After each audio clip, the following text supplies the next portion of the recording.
Apa yang harus dilakukan oleh Purbaya dalam 3 bulan ke depan? Berani nggak dia mengusulkan pada presiden dan akhirnya menjadi langkah besar, yaitu mengkoreksi bagi hasil sumber daya alam antara negara dengan korporasi. Korporasi, apakah itu sawit, batu bara, nikel, dan lain-lain, yang sekarang ini diduga itu jatuh 70% kepada korporasi. Saya hitung ya, kalau bagi hasil negara dengan korporasi di dalam pengelolaan sumber daya alam, dibalik tadi 3 hal tadi, dibalik ya, entah 50-50 dulu, nanti 60-40, dan ini 1.500 triliun per tahun. LBP mengatakan ada cost overrun, itu 40 triliun tambahannya, dari sekitar 80, 30-40, tanpa diaudit dulu. Akhirnya ditanggung APBN. Kita terjebak pada utang wush. Kan tricky banget ini. Kalau nanti kita tidak bisa bayar utang itu, seluruh tanah-tanah yang di pinggiran dari kereta itu jadi milik Cina. Dan bank yang dipakai sebagai vehicle, sahamnya akan milik China. Dan itu polanya sama di seluruh dunia ya? Di seluruh negara. 2024, saya hitung sendiri dari Forbes, 40 orang paling kayanya dan income per kapita, PDB per kapita dari BPS menghasilkan 1.068.000 kali. 1.068.000 kali. Artinya apa? Satu orang paling kaya itu 1.068.000 kali dari rata-rata pendapatan masyarakat. Indonesia sudah ke arah negara gagal. Cenderung negara gagal karena baik politik maupun ekonominya ekstraktif. Betul. Ini hentikan. Dan Presiden Prabowo sudah mau untuk reformasi politik. Untuk undang-undang direvisi, undang-undang politik maupun undang-undang pemilu. Ini awal muawal untuk ada yang disebut reformasi jilid 2.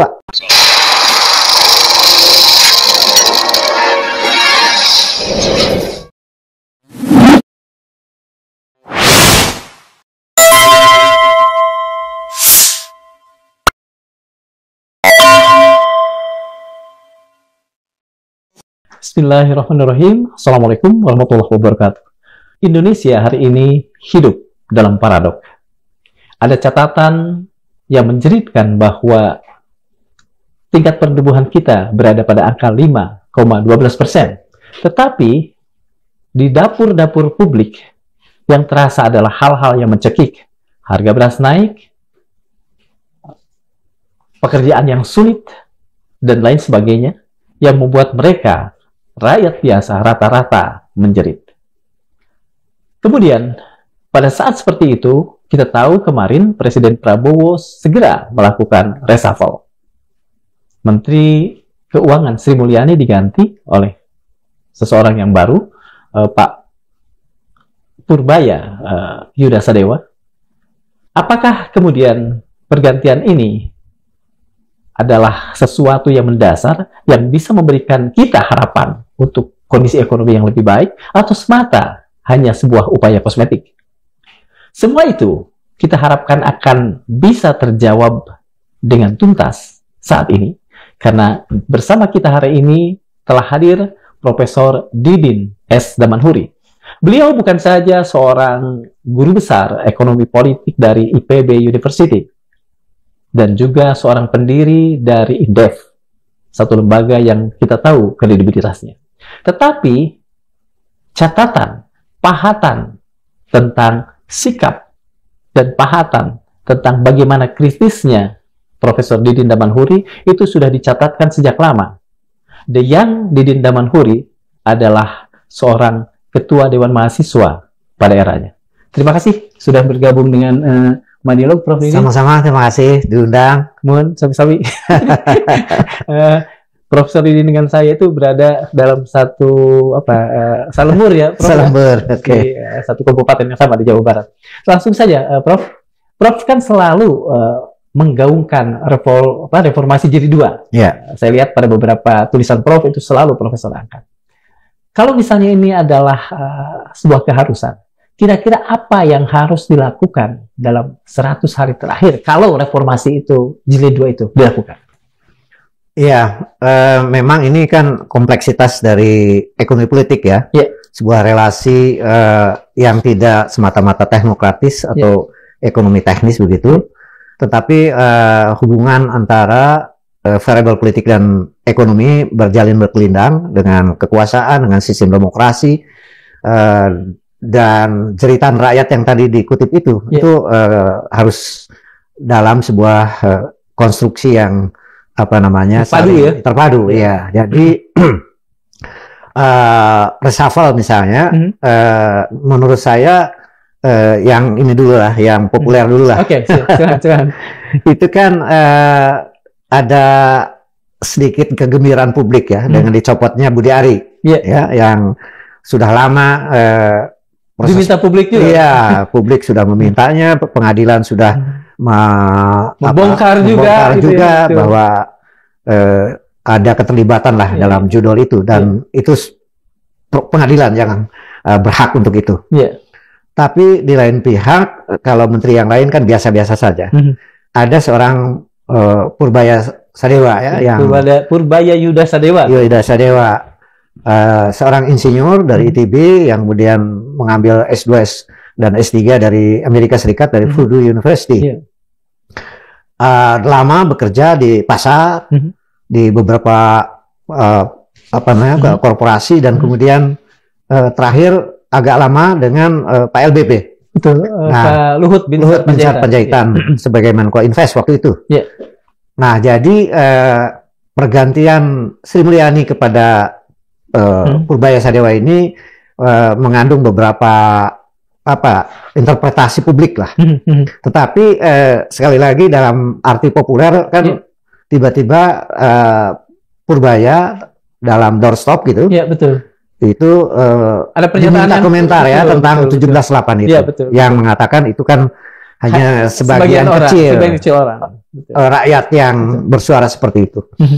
Ini saya tafsirkan begini, mungkin karena belum pernah jadi menteri, dan menteri itu kan bukan hanya jabatan teknokratis, tapi jabatan politis juga. Jadi kebijakannya itu harus mengkombinasikan profesionalitas sebagai akademisi, praktisi dan sebagainya, tapi kemudian dia harus bisa menyerap aspirasi rakyat. Emotional quotient-nya. Iya, nggak bisa dipisahkan. Nah, tiba-tiba dia harus berkomentar seperti itu.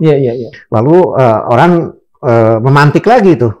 Wong waktu DPR aja beberapa anggotanya berceloteh yang tidak sensitif terhadap rakyat, langsung menjadi pemicu kan, demo besar kepada DPR. Ini jangan-jangan bisa jadi pemicu juga ya, yang sudah terjadi peredaan, tetapi kemudian dianggap ini tidak punya sensitivitas terhadap bagaimana dia nanti sebagai seorang menteri tidak memasukkan input publik yang berupa macam-macam, ketimpangan pendapatan, korupsi, macam-macam. Dengan kata lain, Profesor sendiri melihat bahwa langkah pertama dari Purbaya adalah langkah kiri, katakan saja, yang kurang begitu bagus. Jadi ini kalau saya sih sederhana, itu mungkin terpancing untuk berkomen yang dia mengisolasi diri sebagai seorang insinyur yang kemudian menjadi ekonom yang biasanya sangat ekonometris ya, pendekatannya itu mengisolasi given persoalan-persoalan lain, lalu dia mengolah atau menganalisisnya pure ekonomi. Jangan-jangan seperti itu.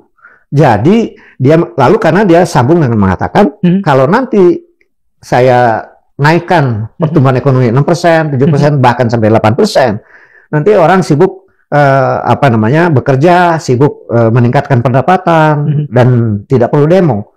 Ini saya kira masih tipikal orang yang belum bergelut di dalam kompleksitas bagaimana kebijakan itu harus disusun.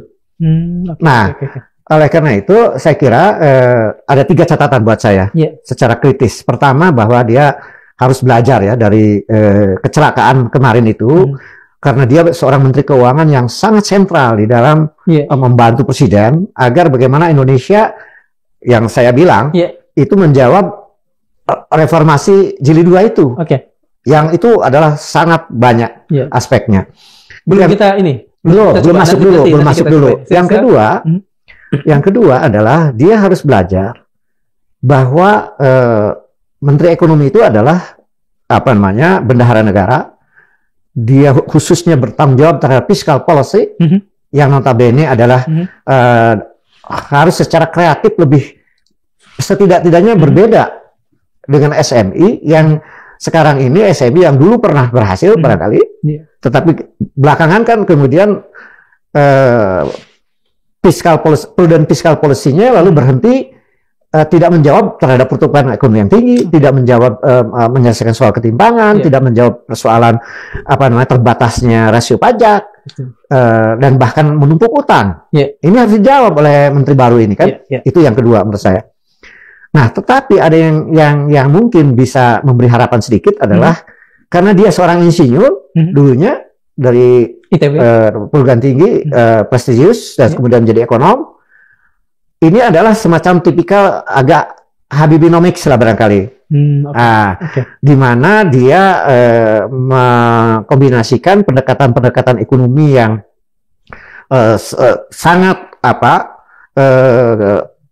ada determinan faktor terhadap anggaran yang terbatas, terhadap perputaran uang yang juga yang terbatas, dengan kebijakan-kebijakan yang ditentukan oleh presiden. Misalnya dengan aset cita dan macam-macam, sebagai ekonom kan harus menjawab itu semua. Betul. Tetapi sebagai seorang yang nanti quote and quote bisa seperti Habibinomics ya, setidak-tidaknya ini di era baru knowledge ekonomi, digital ekonomi, barangkali dia akan memberi perspektif baru di mana era digital ini yang kemarin kurang berhasil, bagaimana misalnya ya menggali pendapatan dari kegiatan-kegiatan yang berbasis di digital, betul. Itu kan belum berhasil. Google tidak bisa dipajakin. Betul. Bahkan oleh KPPU dia divonis dengan harus bayar sekian dan sebagainya. Jadi belum positif. Nah, Google, Facebook keras kepala. Tapi menteri lama kan tidak berhasil. Nah, sebagai seorang insinyur yang mengkombinasikan ekonomi, barangkali ya. Ini harus menjadi dimensi baru, di mana meng-create pendapatan negara dari knowledge ekonomi, digital ekonomi, macam-macam, yang Indonesia salah satu yang terbesar pengguna internet, tetapi kurang produktif secara ekonomi. Nah, ini tantangan baru. Kalau Habibie dulu dengan aeronautika, dengan kereta api, dengan kapal laut, macam-macam. Yang ada 8 wahana industri, tapi di era baru ini kan digital itu, gitu. Bagaimana dia menggali potensi digital ekonomi yang luar biasa besar di Indonesia ini, tidak malahan kontraproduktif, tidak malahan judul yang berkembang, tidak malahan pinjol yang berkembang, dan itu harus bagaimana ini perekonomian ke depan ini. Jadi ini saya kira tantangan Purbaya Sadewa sebagai Menteri Ekonomi, Menteri Keuangan yang baru yang harus mengkombinasikan itu kalau menurut saya. Karena latar belakangnya tadi juga. Tadi juga ya. Kemarin beberapa saat setelah Menkyu, saya sebetulnya tidak ingin spesifik pada Menkyu, tapi setelah reshuffle ya. Tapi yang paling berkaitan dengan urusan ini ya tentu saja pengangkatan Menkyu kelihatannya. Setelah pengangkatan Menkyu itu, indeks harga saham gabungan turun 1,28 kalau saya salah persen. Kemudian dolar juga mulai joget-joget tuh ke 16.500. Itu kan artinya apakah pertanyaan saya mohon maaf. Apakah itu artinya sebetulnya pasar tidak menerima reshuffle ini spesialnya? Pasar ini memang kan sering diidentikan sebagai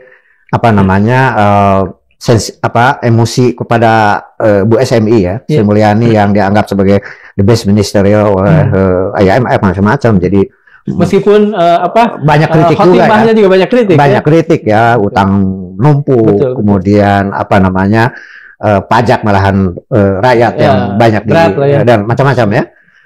Tetapi pasar ini kan sebenarnya kan ini pasar korporasi besar nasional maupun asing. Iya, betul. Jadi sebenarnya tidak terlalu mencerminkan perekonomian nasional yang didominasi Indonesia ini oleh UMKM. Oleh domestic market. Itu tidak terlalu mencerminkan. Itu satu ya. IHSG biasa ya, mungkin karena kontroversial, lalu kemudian beberapa investor blue chip kemudian hati-hati, apalagi baru saja kita ada huru-hara, ada demo besar, lalu kemudian itu berhimpit dengan penggantian Menteri Keuangan yang baru, lalu kemudian bereaksi lah. Tapi pada akhirnya saya kira ini yang kita tunggu kan, Menteri Keuangan baru itu akan menghadapi kondisi real, di mana dia akan berdebat dengan DPR, RUU APBN, yang menghadapi berbagai harapan, tapi juga kritik sangat keras, di mana di dalamnya ada program yang harus diselesaikan, ya. Artinya kritik publik, misalnya dana pendidikan sekitar 335 triliun itu digeser menjadi untuk MBG misalnya. Terus kemudian ada lagi alokasi daerah ditahan dan untuk dialokasikan kepada koperasi desa Merah Putih misalnya. Dan lain-lain, dan antara dan lain sebagainya. Nah, ini memang hal baru. Hal baru yang orientasinya ingin menyelesaikan masalah ekonomi selama ini yang stagnan. Tapi kemudian ketimpangan yang menyangkut masyarakat banyak memang dijawab. Bagaimana dengan seolah MBG itu akan bisa mengungkit perekonomian rakyat gitu. Koperasi desa, apalagi namanya juga desa, yang 80.000 desa, lalu katanya bahkan sudah 8 miliar per desa, ya antara 2 sampai 8 lah begitu. Tetapi kan pertanyaannya, apakah bisa ujug-ujug ya? Sebuah proses alokasi yang memerlukan satu time lag untuk menjadi menyumbang pada pertumbuhan ekonomi, itu hal lain. Nah, ini Menteri Keuangan harus bisa mengharmonisasikan antara bagaimana pengelolaan fiskal yang prudent di satu pihak, termasuk juga moneter, nanti hubungannya dengan BI, dengan perbankan dan sebagainya, supaya Astacita ini benar-benar menyumbang pada pertumbuhan ekonomi nasional. Nah, ini tantangan bagi Menteri Keuangan baru. Bagaimana APBN yang sudah disusun oleh Sri Mulyani, Menteri Keuangan yang lama, dengan target-target Astacita itu, lalu kemudian menjawab tentang kekhawatiran publik dengan penggeseran-penggeseran itu. Bahkan aliansi ekonom itu sudah mencatat itu bagaimana MBG itu lebih didukung oleh sebuah setting APBN yang prudent gitu. Jangan sampai menjadi persoalan. Apalagi di lapangan pelaksananya ada beberapa persoalan ya. Apakah itu keracunan atau pelaksanaannya tidak terlalu melibatkan UMKM dan sebagainya. Belum koperasi desa. Koperasi desa ini sangat mulia, ingin menggerakkan perekonomian dari desa. Lalu kemudian ingin memotong para rentenir dan lain sebagainya. Tapi kemudian bagaimana supaya itu menjadi sebuah penghela untuk pertumbuhan ekonomi nasional yang lebih berkualitas, yang lebih berkelanjutan. Itu harus mengkombinasikan nanti program presiden ini, Menteri Keuangan dengan Kepala Bappenas, dengan kementerian lain, Menteri Desa, Menteri Koperasi dan sebagainya. Tadi kan kita bicara bahwa hari pertama Purbaya diangkat menjadi Menteri Ekonomi, Menteri Keuangan pun respon dari pasar kurang bagus lah ya. Tadi IHSG, kemudian dolar, meskipun Profesor tadi menjelaskan tentang keduanya ini, apa yang harus dilakukan oleh Purbaya dalam 3 bulan ke depan sehingga pertama kepercayaan pasar bisa pulih, kedua mungkin hal-hal yang selama ini kronis sedikit demi sedikit bisa bisa diperbaiki sebagaimana janjinya tadi. Ya, kalau saya sudah bekerja ekonomi naik 6% bla bla bla, mungkin mereka sudah tidak punya lagi waktu untuk demo, kata dia. Itu retorika ya, saya kira sebagai menteri baru yang malahan dianggap sebagai blender ya. Betul. Tetapi bisa juga kemudian dia manfaatkan karena menjadi begitu populer ya di tren medsos dan sebagainya. Katakan saja dia membebani dirinya sendiri gitu, tetapi kemudian di switching agar langkah-langkah baru yang positif gitu loh. Misalnya dia kemudian mengumumkan misalnya bahwa pajak untuk Google, pajak untuk Facebook, Meta, macam-macam itu bisa dinegosiasikan dan mereka bisa memberikannya dengan janji misalnya bahwa digital ekonomi di Indonesia akan lebih booming gitu. Misalnya seperti itu. Dan langkah-langkah lain ya sebagai karakter ekonomi yang insinyur tadi gitu. Kemudian mengendalikan ekonomi peredaran uang yang yang ya, dalam bentuk digital itu, uang digital. Itu bagaimana agar pinjaman online itu menjadi tidak negatif. Itu misalnya menjadi produktif, buat memecahkan masalah. Jadi ada regulasi tertentu sehingga ini bermanfaat gitu. Belum uang kripto ya, dan lain sebagainya. Nah, ini semua saya kira khas dia sebagai ekonom yang latar belakang insinyur, saya kira. Saya kira dia punya pemahaman yang cukup lah untuk itu. Lalu orang bisa lupa terhadap pernyataan yang benar tadi. Nah, belum lagi nanti bagaimana, karena pajak juga kan terkait. Ya, rasio pajak yang sekarang masih beranjak di sekitar 10% gitu. Lalu dia ada langkah-langkah terobosan ya, terhadap pemain-pemain global yang ada di Indonesia yang berbasis digital tadi. Sudah disebut misalnya Google, Facebook, macam-macam, TikTok dan lain sebagainya. Bagaimana itu? Apalagi TikTok kemarin dihentikan malah merugikan UMKM. Itu bagaimana solusinya gitu? Sebagai seorang insinyur yang ekonomi tadi itu. Jadi ditunggu sinyal-sinyal positif, langkah-langkah positif agar distrust yang awal yang blunder tadi itu bisa terkompensasi dengan langkah-langkah yang terobosan, yang kita sebut sebagai knowledge based economy atau digital economy sekaligus gitu. Ini merujuk kepada apa yang tadi Profesor katakan. Profesor sempat mention bahwa Pak Purbaya ini lama katakan sajalah apa ya, mungkin terlalu dramatis, tapi saya mengatakan lama dikader oleh Pak Luhut, katakan saya seperti itu ya. Apakah itu artinya ada semacam apa namanya, semacam reuni, semacam apapun antara PS dengan LBP? Saya tidak berani berspekulasi seperti itu, karena sinyal-sinyal lain kan bahwa misalnya ya, kalau soal PLBP, kan 50 Aceh itu yang tadinya diharapkan oleh PLBP untuk ke Sumatera Utara pun jadi Sumatera Utarakan, dan kemudian ada investor katanya yang ngantri, yang 4 pulau itu kan? Ya, 4-5 pulau gitu ya. Yang akhirnya bahkan Presiden Prabowo berani memutuskan bahwa itu hak Aceh. Ya kan, itu satu. Dan lain-lain ya, IKN ya, yang notabene salah satu unggulannya juga ya, yang unggulan PLBP lah ya. Dan itu kan kemudian sekarang itu hanya untuk supaya tidak mangkrak lah, dan tetap menjadi bangunan yang tidak mubazir, tapi fungsinya yang mungkin berbeda gitu. Itu kan satu langkah yang menunjukkan bahwa Prabowo ingin mensukseskan Astra-Cita, dan yang mengganggu programnya itu lalu kemudian dia sisihkan dan konsentrasi kepada programnya sendiri gitu. Jadi sinyalemen bahwa ini Purbaya sebagai simbol LBP sementara ini ya, apakah ini nanti kemudian hanya sekedar perpanjangan tangan dari tokoh ini, kita lihat. Tetapi kalau kemudian dia konsentrasi sebagai profesional, sebagai akademisi yang punya pengalaman, katanya dia juga klaim begitu panjang ya, cuman memang agak mikro teknis ya banyaknya. Nah sekarang ini makro kompleks ya, tunjukkan bahwa dia punya integritas, profesionalitas, dan kemudian harapan publik untuk mencari terobosan di kala fiskal yang sudah terbatas sekarang ini, rasio pajak yang rendah ini, dan kemudian banyak masalah beyond ekonomi, ketimpangan, korupsi. Dia harus memikirkan itu semua sebagai Menteri Keuangan.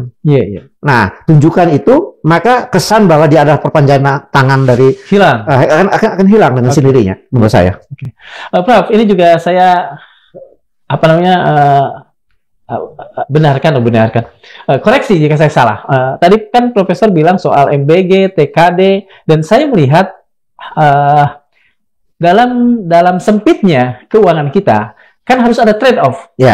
Salah satu yang kemudian banyak disesalkan oleh publik terhadap Ibu Sri Mulyani katakan saja di periode Pak Jokowi, di periode sekarang, adalah ketika beliau kurang bisa secara independen mengatakan ini yang benar secara ekonomi, ya kan? Misalnya beberapa pembiayaan yang mungkin tidak produktif, kemudian beliau okehin dan lain sebagainya. Apakah Pak Purbaya dengan pengalaman yang tidak setebal Ibu Sri Mulyani bisa mengatakan tidak dan berpegang pada rasionalitas untuk mengatakan yang benar secara ekonomi ini bukan yang lain?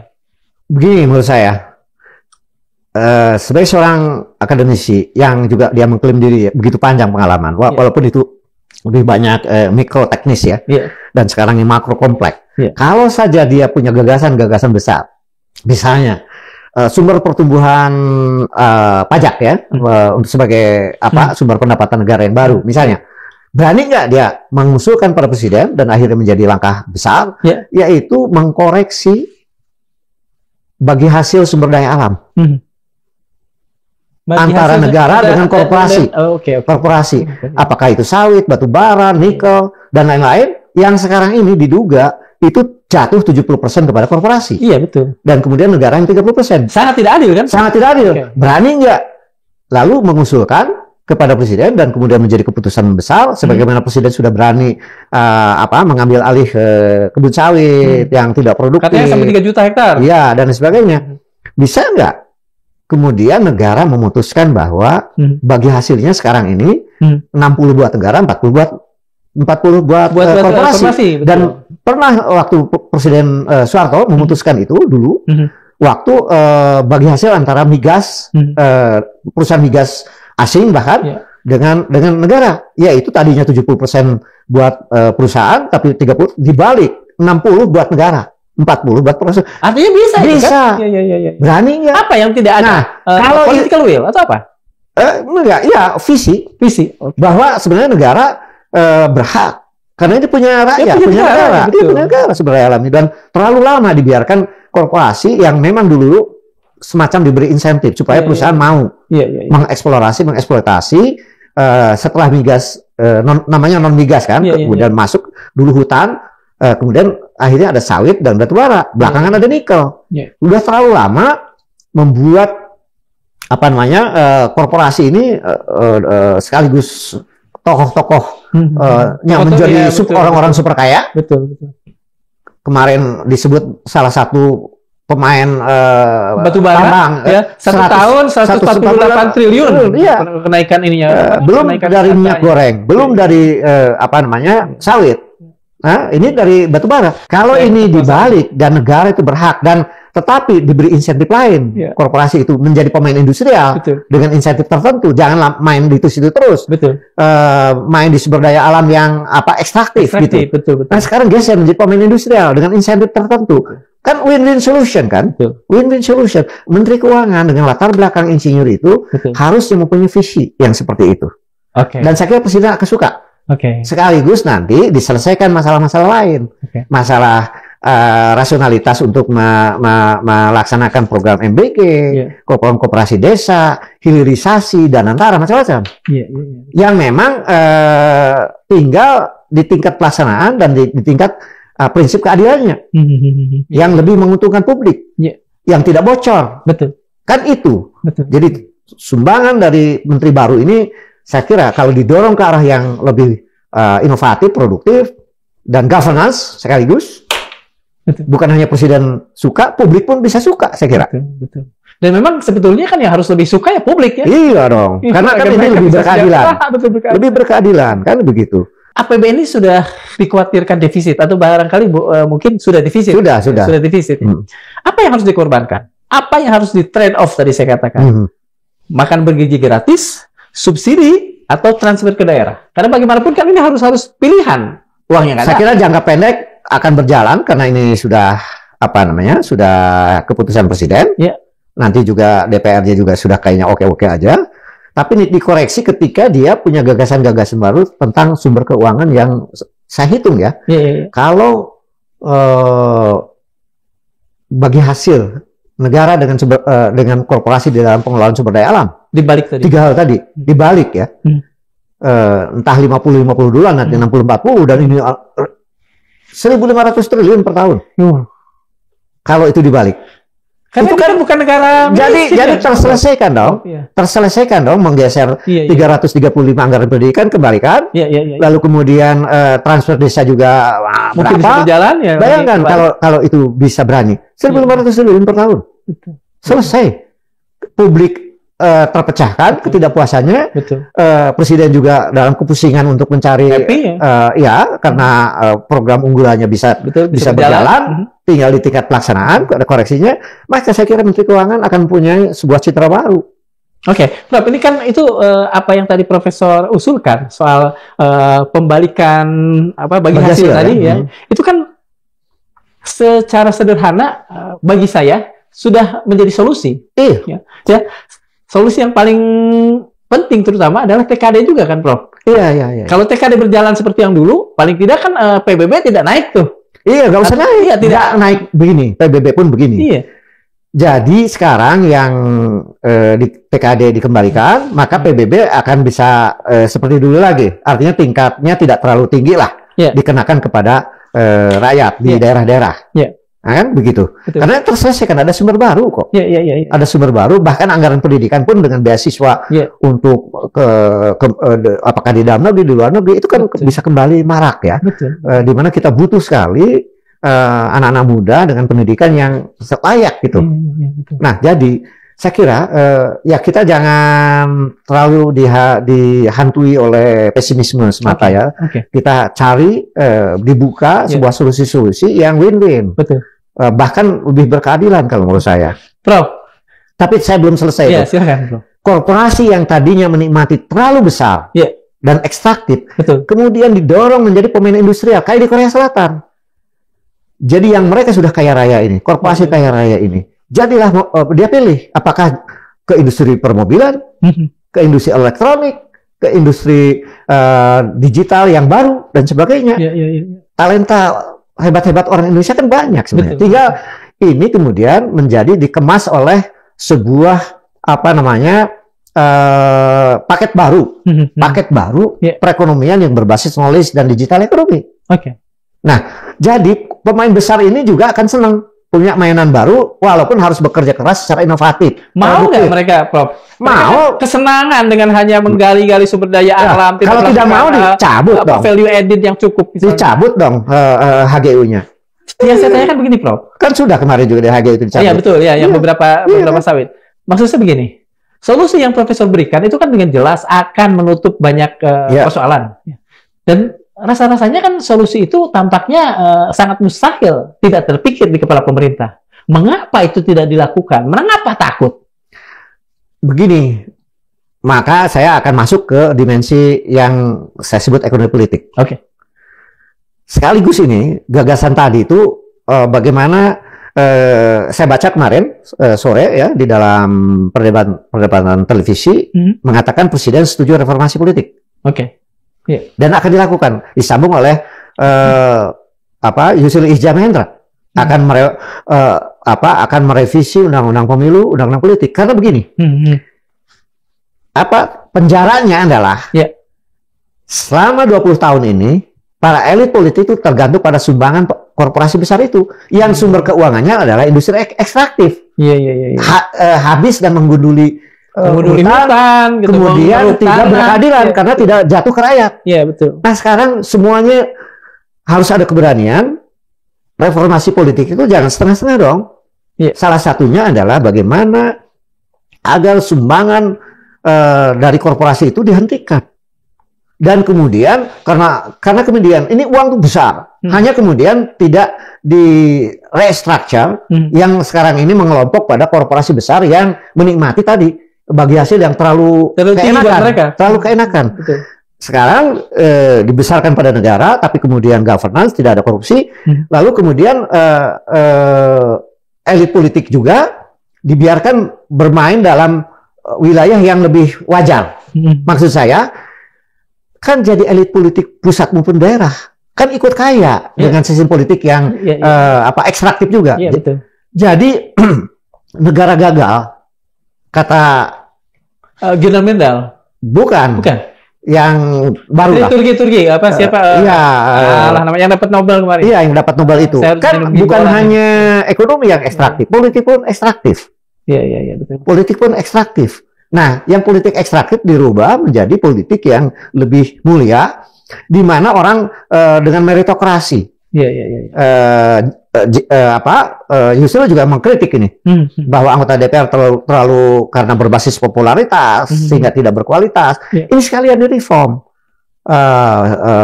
undang-undang pemilu, undang-undang politiknya supaya para political player ini, aktor-aktor politik ini juga bermain di dalam wilayah yang lebih mulia ya. Jangan mengandalkan political rent seeker. Jadi main cari uang, tapi dengan cara-cara cari rente lah. Kayak kata Pasha Ungu. Banyak yang tidak halal. Apakah dari terlalu tingginya subsidi pada mereka dari negara, ataukah dari permainan pasal-pasal, jual beli pasal macam-macam, atau prasarana persini ini dihentikan. Betul. Yaitu dengan undang-undang pemilu, di mana nanti ada aturan kampanye lebih sederhana, tapi dengan berbasis IT. Saya ke India waktu itu tahun 2014. India itu dulunya korbannya begitu besar, konflik fisik bahkan. Itu dengan e-voting, itu selesai semua. Tidak ada korban, lalu fair. Jadi ada political competition yang fair di antara partai-partai. Dan tidak tadi sumbangan dari pengusaha udah nggak ada lagi. Jadi bermain di wilayah yang lebih governance, yang lebih fair. Nah, kalau dari DPR pusat, Pemda, kepala daerah, Kodya, kabupaten sampai gubernur dan akhirnya ke presiden, itu dalam area permainan yang lebih fair competition, maka akan lahir elit-elit politik yang lebih berkualitas, yang lebih berpikir untuk rakyat, tanpa harus bermain rent seeker tadi. Jadi, nah ini nanti pengusaha-pengusaha besar yang udah kaya raya karena Acemoglu ya, tadi namanya Acemoglu yang mengatakan bahwa sudah ekonominya, industrinya ekstraktif, politik itu ekstraktif. Nah tadi kan yang ekstraktif di reform, maka perusahaan itu diberi ruang yang baru, yang lebih governance, yang tidak ekstraktif, yaitu main di industri yang inovatif. Diberi tugas kalau perlu. Mana misalnya yang sudah selama ini main permobilan, Astra, Indomobil, ya buktikan ada mobil nasional misalnya. Misalnya, mengapa tidak uang SMK pernah dites dan hampir lolos, tapi tidak serius saja? Kan bisa. Maleo dari Habibie juga hampir MR90 juga pernah tuh Pak. Tidak serius saja karena ini sistem politik. Ekstraktif tadi, ekonomi ekstraktif. Sekarang dibalik, sistem politiknya lebih fair competition, kemudian dorong ekonomi, ekosistemnya lebih governance, lebih inovatif, lebih knowledge based ekonomi. Gitu loh. Ini kan apa yang Profesor tadi katakan itu begitu ideal, ya. Kelihatannya kan ada beberapa hal yang diasumsikan mulus. Tapi yang terutama kita selalu lihat adalah tidak adanya keberanian. Sekarang kan mau, presiden kan mau karena reformasi politik. Ini keberanian dong. Siap. Dia menguasai 80% di pemerintahan maupun di DPR. Ini tinggal usul aja. Sekarang rumuskan oleh tim dapur bagaimana agenda reformasi politik ini, termasuk peta jalannya, baik sistem undang-undang pemilu, undang-undang politik, pembiayaan partai, macam-macam, itu dirumuskan dong. Karena presiden sudah menyatakan itu. Sudah berani berartinya. Betul. Tinggal sekarang jangan omong-omong dong. Mengapa pemerintahan Indonesia ini, apalagi 10 tahun terakhir ke sini, itu selalu ingin mengumpulkan, katakan saja, sesuatu yang bulat. Koalisi-koalisi yang bulat. Sementara lebih berani orang-orang di luar tuh. Hanya dengan misalnya 50% atau bahkan kurang. Kalau misalnya apa yang mereka usulkan itu masuk pada common sense rakyat dan untuk rakyat, mereka berani. Tidak harus kemudian mengumpulkan sampai 80% ini. Mengapa misalnya di Malaysia di Malaysia itu hanya istilahnya kemenangan simpel, bukan kemenangan besar. Bukan mayoritas gitu ya. Jalan tuh pemerintahan Anwar Ibrahim. Mengapa di kita tidak ada? Karena tadi politiknya juga ekstraktif. Pemainnya rent seeker. Sehingga ini menjadi ada lingkaran setan antara aktor ekonomi maupun aktor politik sama-sama ingin meraih ransikel sebesar-besarnya untuk kemenangan pemilu yang akan datang. Prof, tapi kalau boleh nggak pakai sesuatu yang kira-kira sobat-sobat Mandialog lebih ini? Tadi politik yang rinseker, politik yang ekstraktif, barangkali lebih dibutuhkan lagi. Saya jelaskan ya. Kalau kata Acemoglu, sebuah negara itu bisa menjadi negara maju industri atau bisa jadi negara gagal. Itu ada istilah yang dia perkenalkan yang disebut dengan politik maupun ekonomi ekstraktif. Dari mulai ekonomi dulu yang gampangan. Yang ekstraktif itu adalah petik, ambil dan jual. Nah, jadi sawit misalnya, sawit udah HGU-nya juga tidak mungkin paksa-paksa begitu, dia jutaan hektar dapat paling dia olah sedikit ekspor. Nah itu ekstraktif. Betul. Bukan kayak Malaysia, sawit itu sudah 236 turunan. Termasuk itu pengharum mobil sudah kita beli oleh para pembeli pengharum mobil. Produknya dari satunya sampai 200 sekian. 230 turunan. Ya saya bukan ahli ya, tapi itu banyak untuk berbagai keperluan. Dari sawit saja. Kita hanya belasan. Memang secara laboratorium katanya udah puluhan, tetapi yang benar-benar kan baru dari minyak goreng. Betul. Lalu jadi energi hijau, tapi kan terbatas. Itu karena insentif makronya nggak ada. Insentif makronya nggak ada. Kan lebih suka jadi kaya raya dengan ekspor langsung kan. Jadi ekonomi dan industri ekstraktif pun karena ekosistemnya dalam ekonomi itu memang ekstraktif. Lalu memang ini kayak lingkaran setan. Politiknya pun sejak awal kan gitu. Dengan undang-undang politik yang mengatakan bahwa partai-partai bisa disumbang oleh memperoleh sumbangan. Yang kejadian adalah kerjasama atau kolusi antara pengusaha untuk memenangkan baik di tingkat pusat maupun daerah terhadap partai atau figur tertentu. Terjadilah awal adanya politik yang ekstraktif tadi. Apa itu politik ekstraktif? Yaitu memenangkan secara mudah lewat uang atau popularitas. Jadilah dia kepala daerah, ke DPRD, DPR pusat, atau bahkan mungkin jadi presiden dengan dibiayai oleh korporasi.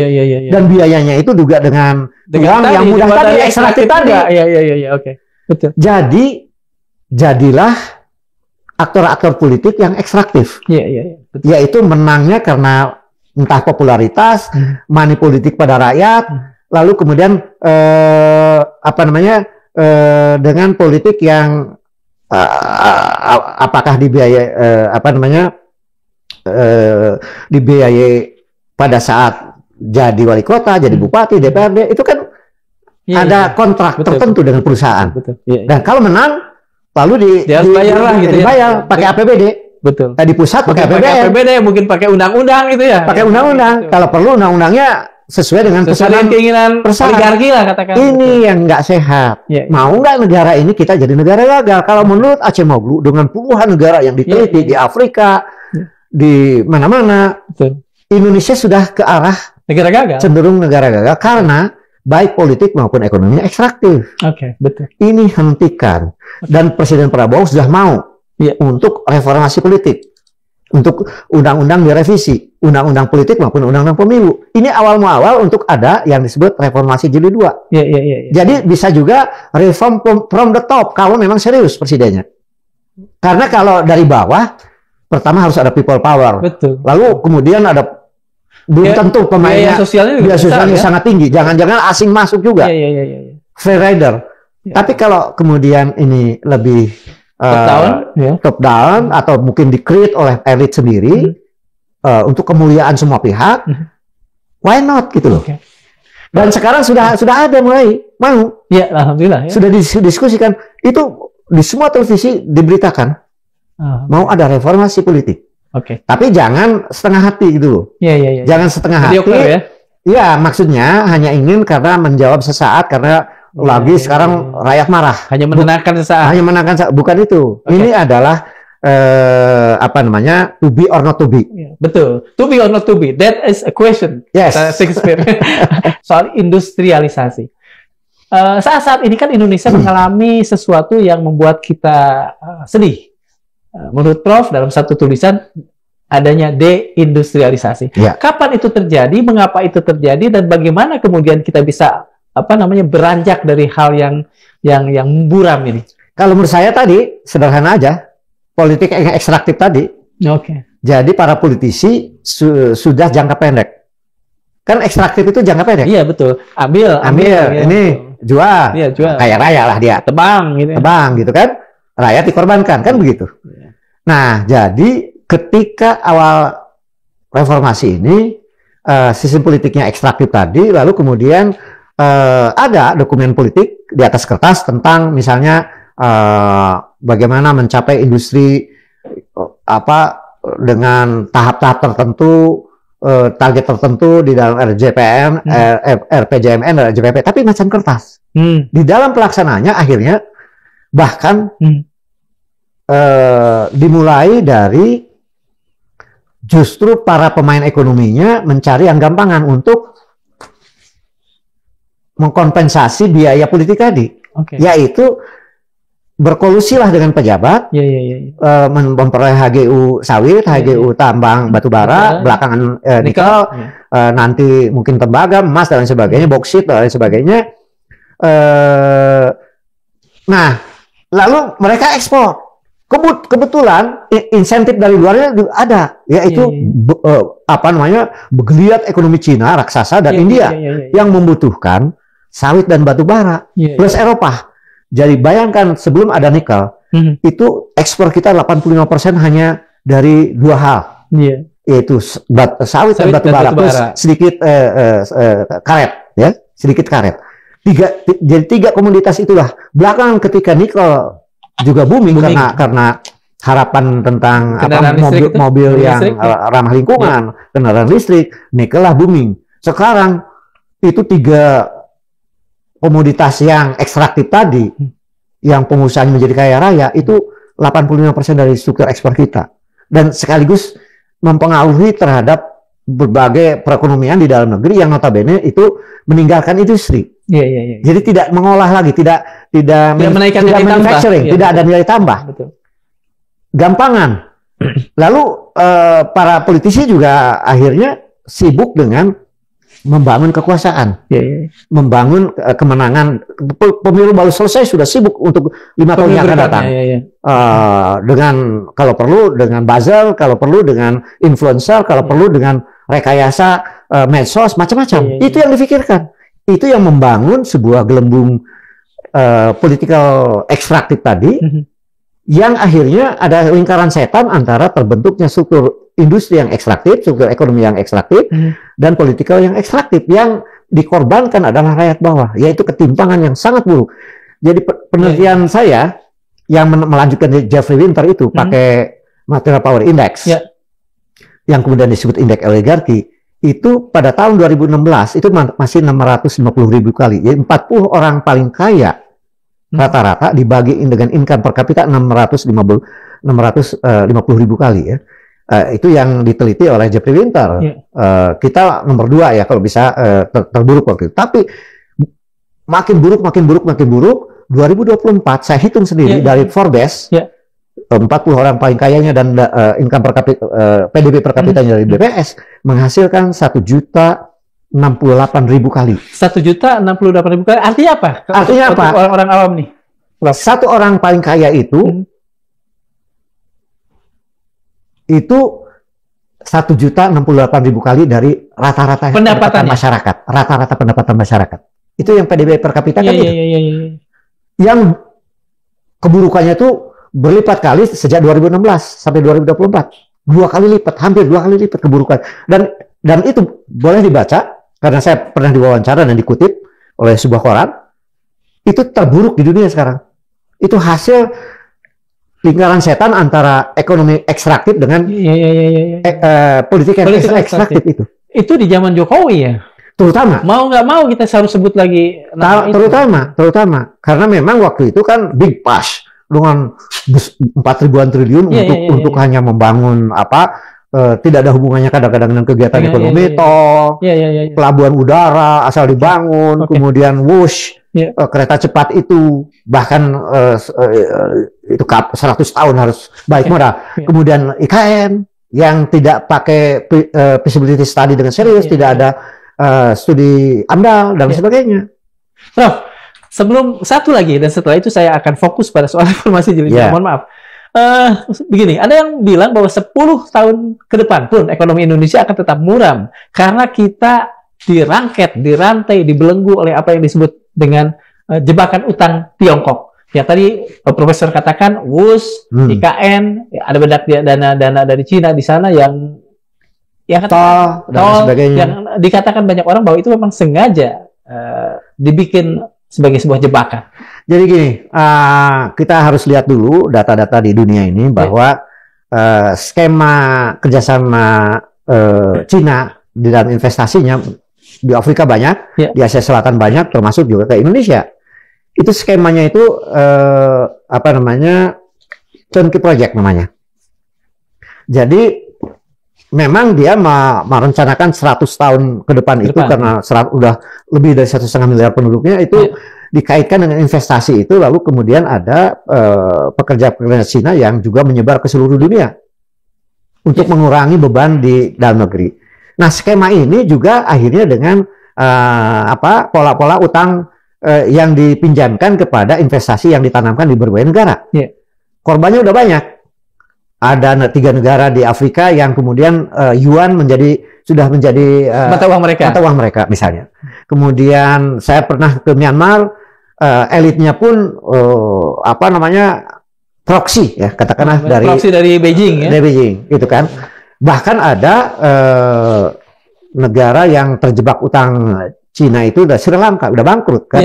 Dan bahkan kemarin terjadi revolusi. Iya, revolusi, dibakar rumah Perdana Menteri dan sebagainya.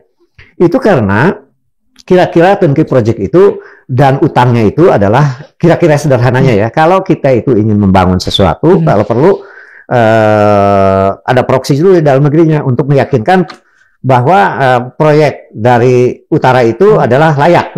Kayak kita pernah nggak ada kereta cepat itu yang jadi proxy? Kereta cepat itu kan agak dipaksakan itu, kereta cepat Bandung Jakarta. Apa kebutuhannya? Uang sudah ada perahyangan, uang tol juga hanya 2,5 jam. Boleh saya tanyakan, apakah itu indikasi bahwa pemimpin yang kemarin adalah proxy Beijing? Wallahu alam. Tetapi yang pasti kita terjebak pada utang WUSH, di mana KAI terjebak menjadi utang berkelanjutan.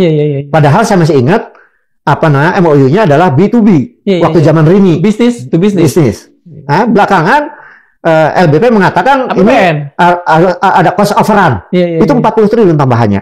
Dari sekitar 80, 30-40. Tanpa diaudit dulu. Akhirnya ditanggung APBN. Kan tricky banget ini. Dan nanti polanya, kalau nanti kita tidak bisa bayar utang itu, seluruh tanah-tanah yang di pinggiran dari kereta itu jadi milik Cina. Dan bank yang dipakai sebagai vehicle di Cina juga. Kan ada beberapa BUMN yang akhirnya menghandle pembiayaan WUSH itu. Itu nanti sahamnya akan milik China. Dan itu polanya sama di seluruh dunia ya. Di seluruh negara. Lalu bahkan ada TKA yang dibolehkan karena memang di MOU-nya sangat tebal. Di Morowali. Iya.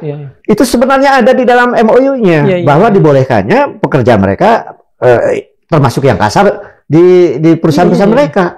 Kalau perusahaan seperti Jepang tidak ada sampai TKA yang kasar begitu.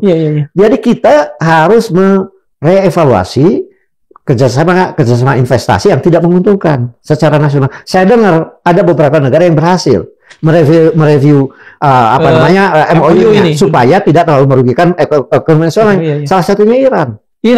Jadi kerjasama dengan perusahaan China ini tidak terlalu merugikan perusahaan nasional dan aman-aman aja. Sebentar, Prof. Iran kan orang-orangnya, pemimpinnya adalah para pemberani itu. Israel yang mereka lawan. Nah ini kita bisa nggak pemimpin kita begitu? Loh, harus berani dong. Pak Prabowo saya kira nggak mau terjebak oleh utang yang sudah sekarang menurut Sri Mulyani sudah utang pemerintah itu sudah 10.340 triliun. Itu ada di CNBC dikutip kok.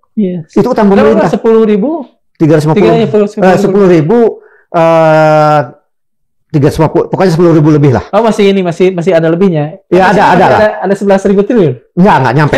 Di bawah itu ya. Itu utang pemerintah. Belum utang BUMN yang hidden debt dari China itu. Hidden debt itu. Iya, memang itu kemudian membangkrutkan perusahaan-perusahaan karya BUMN. Iya. Yang notabene karena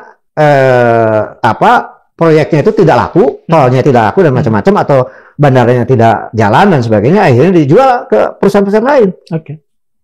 Jadi ini harus direview. Iya.